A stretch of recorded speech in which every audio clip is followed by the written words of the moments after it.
আজকে আমরা আলোচনা করব ডিস্টেন্স অ্যামপ্লিটিউড কারেকশন কার্ভ অর্থাৎ ডিএসি কার্ভ এবং ডিএসি ব্লক নিয়ে। এএসএমই সেকশন 5-এর আর্টিকেল 4-এর ক্লজ T434 অনুযায়ী আমরা ডিএসি ব্লক বানাতে পারি। এক্ষেত্রে কার্ভ সারফেস অর্থাৎ বক্রতল এবং প্লেন সারফেসের জন্য বিভিন্ন ধরনের ডিএসি ব্লক তৈরির কথা বলা হয়েছে। কার্ভ সারফেসের ক্ষেত্রেও দু ধরনের ডিএসি ব্লকের উল্লেখ আমরা দেখতে পাচ্ছি। যে কার্ভ সারফেসের সারফেস ডায়ামিটার 500 mm এর বেশি, সেক্ষেত্রে বলা হয়েছে যে ফ্ল্যাট বেসিক যে ডিএসি ব্লক সেটি ইউজ করলেই কাজ করা যাবে, অথবা এমন ডিএসি ব্লক ইউজ করা যেতে পারে যার ডায়ামিটার সারফেস ডায়ামিটারের সমান। দ্বিতীয় ক্ষেত্রে যেখানে জবের সারফেস ডায়ামিটার 500 mm এর কম, সেক্ষেত্রে বলা হচ্ছে এমন ডিএসি ব্লক ইউজ করতে হবে যার ডায়ামিটার হয় 500 mm ডায়ামিটারের সমান হবে, অথবা সেই ডিএসি ব্লকের diameter curve diameter 0.9 times to 1.5 times of the test piece diameter বা টেস্ট স্যাম্পল ডায়ামিটারের হতে হবে। আমরা যদি ধরি যে কোনো টেস্ট সারফেস ডায়ামিটার 200 mm, তাহলে তার 0.9 টাইমস অর্থাৎ 180 mm থেকে শুরু করে 1.5 টাইমস অর্থাৎ 300 mm পর্যন্ত ডায়ামিটারের ডিএসি ব্লক আমরা ইউজ করতে পারি ডিএসি ড্র করার জন্য এবং সেই ডিএসির মাধ্যমে সেই স্যাম্পল টেস্ট পিসটাকে টেস্ট করার জন্য। এরপর আসছে নন পাইপিং ওয়েল জয়েন্ট বা ফ্ল্যাট সারফেস জয়েন্ট। সেক্ষেত্রে বলা হয়েছে যে flat basic DAC block use করলেই কাজ করা যাবে। ফ্ল্যাট বেসিক ডিএসি ব্লকের যে ডায়াগ্রাম এএসএমই সেকশন 5-এর আর্টিকেল 4-এ আমরা পাচ্ছি, সেটি কিছুটা এইরকম।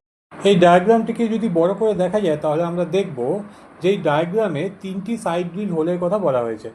প্রথমটি থিকনেসের 1/4 ভাগে, দ্বিতীয়টি থিকনেসের হাফ অর্থাৎ হাফ টিতে, এবং তৃতীয়টি থিকনেসের 3/4 ভাগে। এছাড়া দুটি নচ তৈরির কথা বলা হয়েছে। প্রত্যেকটি নচ যার উইথ অর্থাৎ চওড়া হবে ম্যাক্সিমাম 6 mm, লম্বা হবে 25 mm এবং ডেপথ হবে 1.6% টু 2.2% অফ দ্য থিকনেস। সাধারণত ওয়েল্ডিংয়ের থিকনেস অনুযায়ী 3 ধরনের থিকনেসের ডিএসি ব্লক তৈরি করা যেতে পারে। 25 mm থিকনেস পর্যন্ত ওয়েল্ডিং টেস্ট করার জন্য আমরা 19 mm অথবা থিকনেসের সমান থিকনেসের ডিএসি ব্লক ইউজ করতে পারি। 25 mm থেকে 50 mm থিকনেস পর্যন্ত ওয়েল্ডিং চেক করার জন্য 38 mm থিকনেসের ডিএসি ব্লক অথবা টেস্টের সমান থিকনেসের ডিএসি ব্লক ইউজ করা যেতে পারে। 50 mm থেকে 100 mm পর্যন্ত ওয়েল্ডিং চেক করার জন্য 75 mm থিকনেসের ডিএসি ব্লক অথবা টেস্টের থিকনেসের সমান থিকনেসের ডিএসি ব্লক ইউজ করা যেতে পারে।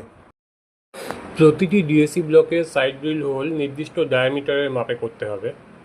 25 mm এর ডিএসি ব্লকের সাইড ড্রিল হোলের ডায়ামিটার হবে 2.5 mm, 39 mm ডিএসি ব্লকের সাইড ড্রিল হোলের ডায়ামিটার হবে 3 mm এবং 75 mm ডিএসি ব্লকের সাইড ড্রিল হোলের ডায়ামিটার হবে 5 mm। 100 mm এর বেশি টেস্ট পিস থিকনেসের চেক করার জন্য বিশেষ ডিএসি ব্লক বানাতে হবে। যে ডিএসি ব্লকের থিকনেস সেই টেস্ট পিসের থিকনেসের সমান হতে হবে অথবা তার ±25 mm এর মধ্যে থাকতে হবে। সেক্ষেত্রে সাইড ড্রিল হোলের ডায়ামিটার প্রত্যেক 50 mm থিকনেস বৃদ্ধির সাথে সাথে সমানভাবে 1.5 mm মাপে বৃদ্ধি পেতে থাকবে। ডিএসি ব্লক তৈরির ক্ষেত্রে তার পরিমাপের যে নির্দেশ দেওয়া আছে সেটি হলো লম্বা এবং চওড়ায় একদিকে 6 ইঞ্চি রাখতে হবে অর্থাৎ 150 mm এবং আরেকদিকে থিকনেসের 3 গুণ মিনিমাম রাখতে হবে। এটা হচ্ছে মিনিমাম মাপ। এর থেকে বড় মাপের ডিএসি ব্লক তৈরি করা যেতে পারে।